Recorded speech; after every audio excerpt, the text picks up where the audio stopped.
Fala, turma. Hoje eu vou falar de um tema aqui que ainda é bem debatido, é um tema que gera muitas dúvidas para alguns investidores, há controvérsias, que é em relação ao fato de que se vale a pena investir apenas em fundos imobiliários. Então, o que eu fiz, né?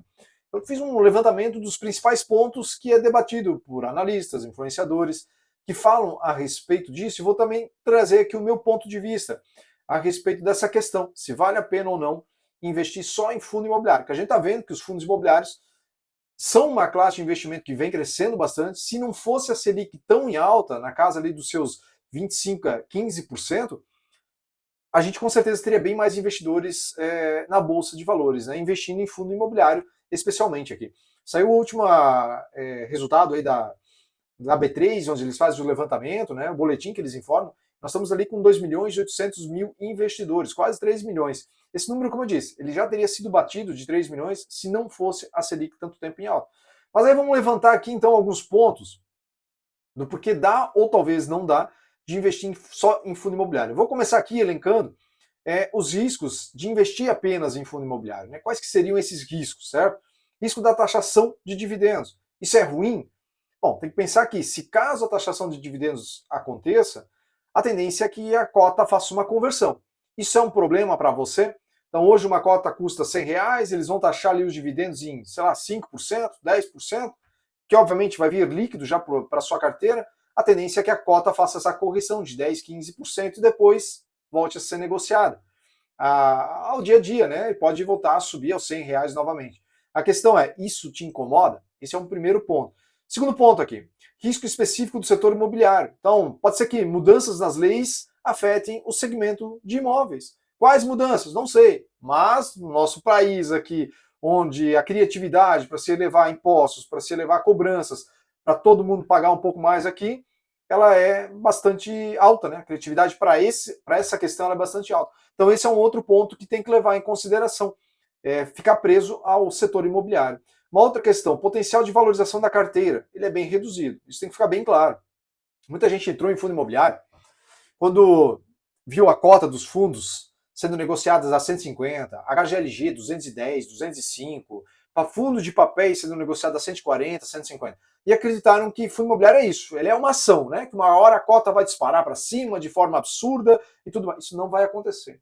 Fundo imobiliário ele é para renda passiva, ponto final. Mesmo os fundos de tijolos, no longo prazo, 15, 20 anos, a tendência é que para os bons fundos de tijolos, a cota ela se valorize. A cota ela vai subindo. Por quê? Porque a tendência é que o valor patrimonial do fundo se valorize. É uma regra? Vai acontecer para todo fundo? Não. Fundos muito alavancados não vai acontecer, fundos que giram muito patrimônio não vai acontecer. Então é preciso ir analisando fundo a fundo. Também tem que levar em consideração aqui outra questão. Por exemplo, tem que levar em consideração o fato de que os fundos, nesse momento, eles estão buscando crescer. Com isso, eles vão buscar crescer através de alavancagem, através de emissões. Com isso, eles vão buscar crescer através do giro do patrimônio e daí isso mexe no VP do fundo. Automaticamente o VP do fundo ele tende a não subir tão rapidamente como se gostaria. Então tem que ter um pouquinho de paciência nesse sentido, né, de querer ver a cota se valorizar, porque ela não vai acontecer enquanto os fundos não atingirem um valor que eles digam assim, é isso aqui que a gente queria. Por exemplo, de repente um HGLG com 20 bi de patrimônio, aí ele estabilize um pouco mais. Aí ele diga, agora a gente não vai mais fazer tanta emissão, ou praticamente nem faz mais, certo? A gente consegue crescer só com 5% que a gente retém. Então esse é um ponto aí que também o investidor precisa ter em mente. Vacância elevada, caso uma economia não ande. Imagina a economia do Brasil piorar e andar de lado ou andar para trás, muito para trás, pelos próximos 5, 6, 10, 12 anos. E você tem uma carteira só de fundo imobiliário. A tendência aí é de a vacância aumentar, a vacância aumentando, a cotação vai cair. É a tendência, a gente vê, né? Dividendo cai, logo em seguida, nos dias seguintes, começa a puxar para baixo o valor da cota. Isso não faz sentido, mas acontece, infelizmente. Então é outro ponto que você tem que ter em mente. Os gestores eles podem fazer um trabalho ruim, elevando a alavancagem, comprando caro demais os imóveis ou vendendo barato demais. Então você está na mão de uma classe de investimento. Você tem ali os gestores, que mesmo os que são fundos bons hoje, podem começar a não ser mais bons amanhã, por mais que eles cresçam. O gestor ele pode fazer movimentações que não sejam tão interessantes em prol do cotista, mas em prol da gestora. Então você fica preso a uma classe de investimentos onde de repente tudo todos os fundos poderiam fazer um trabalho ruim. Não é algo que eu acredito, obviamente. Eu estou estressando o mercado aqui, para você ter consciência do que pode ou não acontecer ao ter teu dinheiro apenas em fundos imobiliários. Lembrando, eu não estou nem considerando a reserva de emergência. A reserva de emergência é obrigação, você ter lá guardado, ponto final. Estou falando aqui de dinheiro que você investe para gerar renda, para gerar valorização e etc. Né?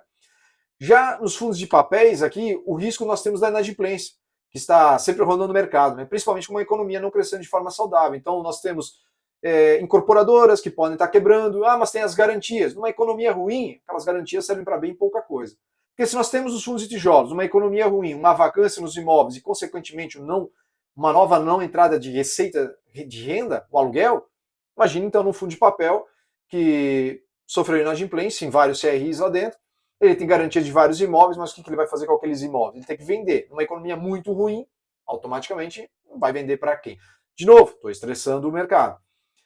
Levando em consideração tudo que eu disse acima, a renda mensal, que era o sustento da casa, pode passar por uma redução significativa, já que não há outras fontes de renda, como ações que pagam dividendos. Agora nós temos ETFs que pagam dividendos, e aí você precisa entender como esses ETFs pagam dividendos mensalmente. Inclusive eu lancei um e-book sobre ETFs, 12 ETFs para você ter em carteira, ele está aqui na descrição desse vídeo e também na descrição do canal. Ali você entende os 12 ETFs que eu entendo que dá para se ter em carteira, caso você queira ter, e como eles funcionam, né, esses dividendos pagos mensalmente nos ETFs. Renda fixa com juros semestrais. Então, se você está só em fundo imobiliário, e nós estamos num cenário assim ruim, e de repente você tem ali 10, 12 fundos imobiliários, todos eles entram nessa questão de vacância mais alta, inadimplência nos CRIs, o fato de você não ter ações que pagam dividendos, empresas grandes que pagam dividendos, pode ser um complicador para a tua receita no mês. De repente você pensa ali, você usa já a fonte dos fundos imobiliários como uma renda mensal, só que você achou que planejou direito, mas não planejou. E aí, com tudo que eu elenquei aqui, isso pode acabar afetando aí a tua receita, caso você já viva dessa receita, né? Vamos olhar para os benefícios ao investir só em fundos imobiliários. Desde que bem estudado, isso tem que ficar sempre bem claro, deveria ser óbvio, mas é bom frisar aqui, é possível ter um controle bem próximo de tudo que acontece com os FIs da carteira, algo que pode dificultar caso tenha ações, já que analisar empresas dá muito mais trabalho e toma mais tempo. Então esse é um ponto que ninguém tem como negar. Você entender uma boa ação que você vai investir, quais ações eu vou ter na minha carteira? Eu vou ter 6, 7 ações na minha carteira. Eu sei analisar elas de ponta a ponta? Você pediu os números dessa empresa, eu sei falar como é que foi do último trimestre, do outro trimestre? Não, não sei. Então você, na verdade, tem um risco maior ao investir em ações do que se tivesse investindo só em fundos imobiliários. Pelo menos é assim que eu vejo. Porque não adianta dizer, eu estou bem diversificado, eu tenho 10 fundos imobiliários, tenho mais 8 ações, mais 2 ETFs, mais uma renda fixa, mais o exterior, pô, legal, tô bem diversificado. Tá, e dessas 8 ações, você entende que tá comprando ou comprou porque eu assisti o vídeo no YouTube, segue ouvindo podcast, ouvindo influenciador, ouvindo analista, segue aí 1, 2 casas de análise, é legal seguir a casa de análise, é legal ouvir os profissionais, claro que é legal, dá uma boa noção, mas se você não tá ali olhando à frente dos resultados, você está dependendo sempre de alguém, sempre de alguém. Então convenhamos, eu entendo que é um risco muito maior na carteira dessa forma, do que se você tivesse concentrado só em fundos imobiliários e a par, ali, lendo todo mês os relatórios, acompanhando mensalmente os relatórios. Falando nisso, aproveitando aqui também a brecha, eu tenho um relatório onde eu criei esse relatório com o intuito de selecionar os 25 fundos imobiliários para se ter em carteira. Não é para ter os 25, mas os 25 você poderia ter, porque eu entendo que eles são bons fundos imobiliários em carteira para você carregar para o longo prazo. Eu detalhei lá o histórico, desde quando ele surgiu, resumi bastante. Teve muitas pessoas elogiando aqui esse relatório, que compraram, viram que ele foi objetivo, ajudou. Então, se você quiser também acesse esse relatório, custa R$ 29,90, o de ETF custa R$ 19,90 e o de fundo imobiliário R$ 29,90, paga uma vez. O link também está na descrição aqui desse vídeo. Né? Quando você investe só em fundo imobiliário, outro benefício, a bola de neve dos juros compostos, né? Ela cresce mais rápido, já que todos os meses você vai receber os dividendos. Quando a gente investe em ação buscando crescimento, a tendência é de não receber dividendos dessa empresa, se ela é uma empresa de crescimento. Quando você investe nos fundos imobiliários, R$ 500 por mês, R$ 700 por mês, você tem todo mês ali aquele dividendo já caindo no mês seguinte. Então você já pode pegar aquele pouquinho que você recebeu, juntar com o teu aporte e fazer esse bolo, né, de neve aí crescer. Então, quando você chegar naquele patamar onde você investe 500 por mês e você recebe 500 de dividendos, você vai ver que isso vai acelerar muito mais o teu crescimento. Então, também é uma das vantagens ao investir só em fundos imobiliários, já que eles pagam esse dividendo mensal. Como você investe apenas em FIs e a renda mensal ela cresce mais rápido. Você investe só nos fundos imobiliários, a renda mensal cresce mais rápido. Assim, pode ser que em algum momento, muito antes do esperado, você possa precisar recorrer a esses dividendos para auxiliar ali no teu mês. A gente fala muito sobre os fundos imobiliários para a aposentadoria, né? Principalmente quem fala em ações, quem fala de ETFs, fala da perda, do atraso que você tem ao investir só em fundos imobiliários, porque eles não se valorizam rapidamente. De fato, a cota de fundo imobiliário não é para isso, como eu já falei, né? Só que até parece que os ETFs vão sair ali numa explosão de repente em 5 anos, pum, tá aqui, caiu a mágica, aconteceu e agora eu tenho um bom dinheiro que eu investi 5 mil no ETF, ele está valendo aí 300 mil em 5 anos. Não vai acontecer também. E aí vem esse ponto.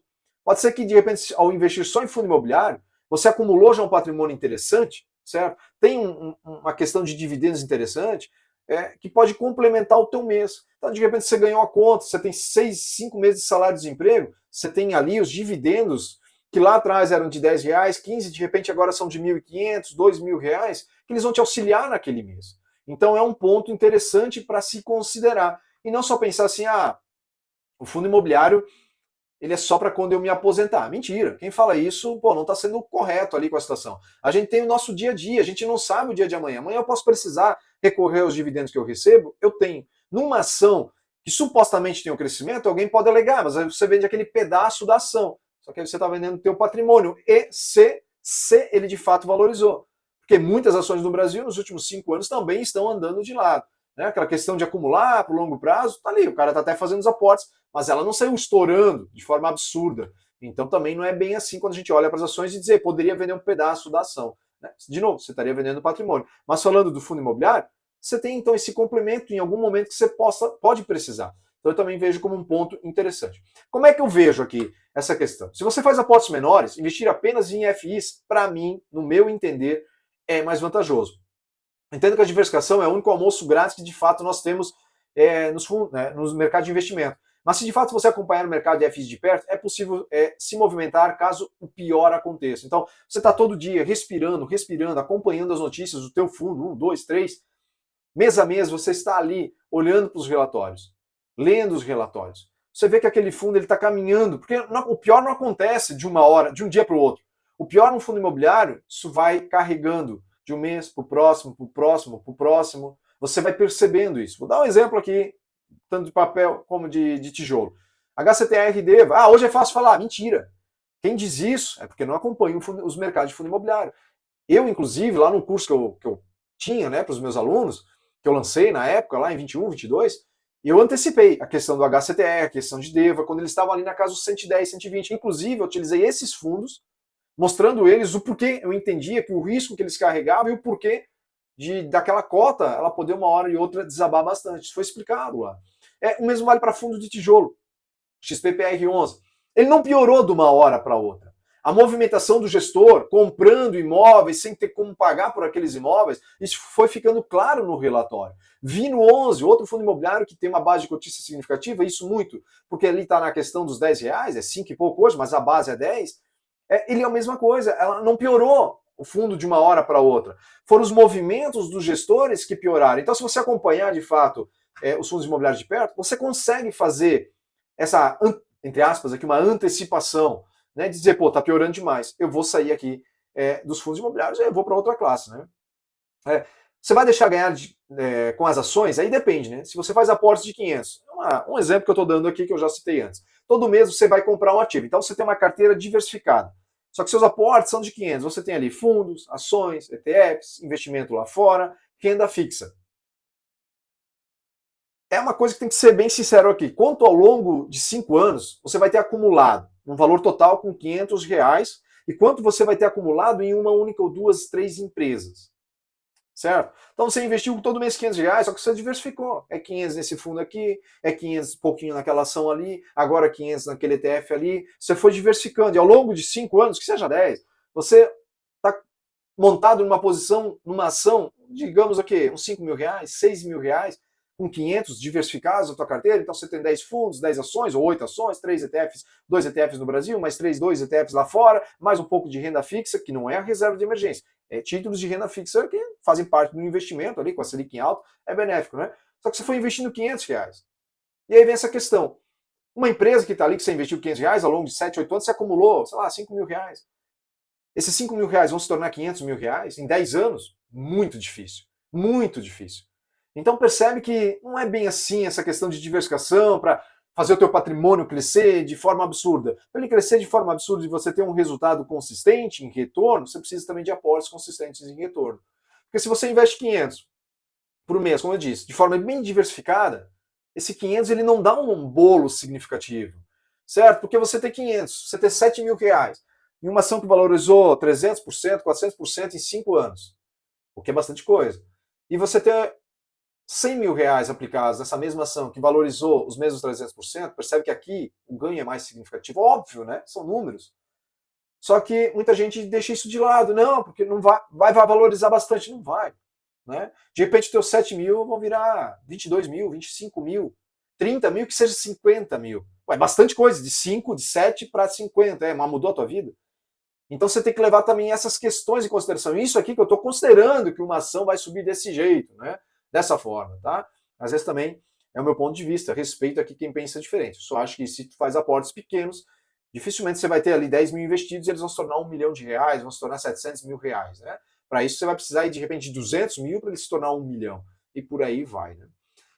Também não adianta investir em ações apenas para trazer uma suposta diversificação. Por que eu falo suposta, né? Porque, como eu disse antes, se você não sabe como analisar uma ação, você não vai estar diversificando.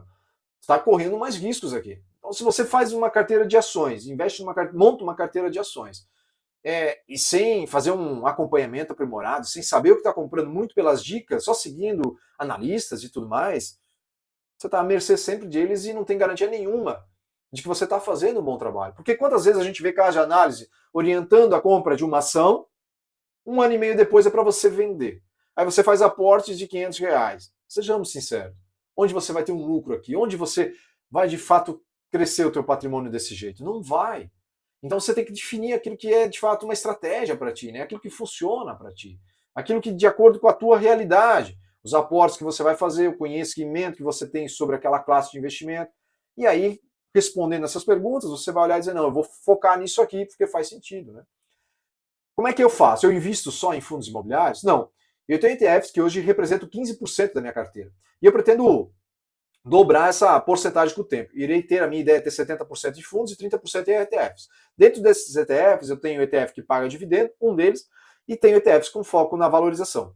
Então a minha ideia é quando eu chegar lá nos 70 anos, aí eu pretendo levar tudo para dentro de fundo imobiliário. Lógico, olhando o cenário de hoje. Sei lá como é que vai estar o Brasil quando eu estiver com 70 anos. Se eu estiver aqui com 70 anos, espero que sim, mas eu tenho 43, então tem uma longa caminhada até lá. Mas caso eu esteja aqui com 70 anos, e a economia esteja nesse nota 5, nota 6, essa bagunça que é nosso Brasil, e esteja se encaminhando, os fundos como estão hoje e tudo mais, é bem provável que eu leve tudo para fundo imobiliário. Estou chegando ao fim da vida, teoricamente, considerando a expectativa de vida, 77, 78 anos, então eu vou levar tudo para fundo imobiliário para ter uma boa renda passiva. Então eu aloquei em ETFs, que eu entendo que me trouxeram uma valorização, ETFs americanos, de fora, replicam a bolsa lá fora, então um só que paga dividendo, então eu levo tudo para fundo imobiliário. E aí também eu reinvisto menos. Né? Hoje a minha ideia, se eu já tivesse hoje usando os dividendos, seria reinvestir 30%.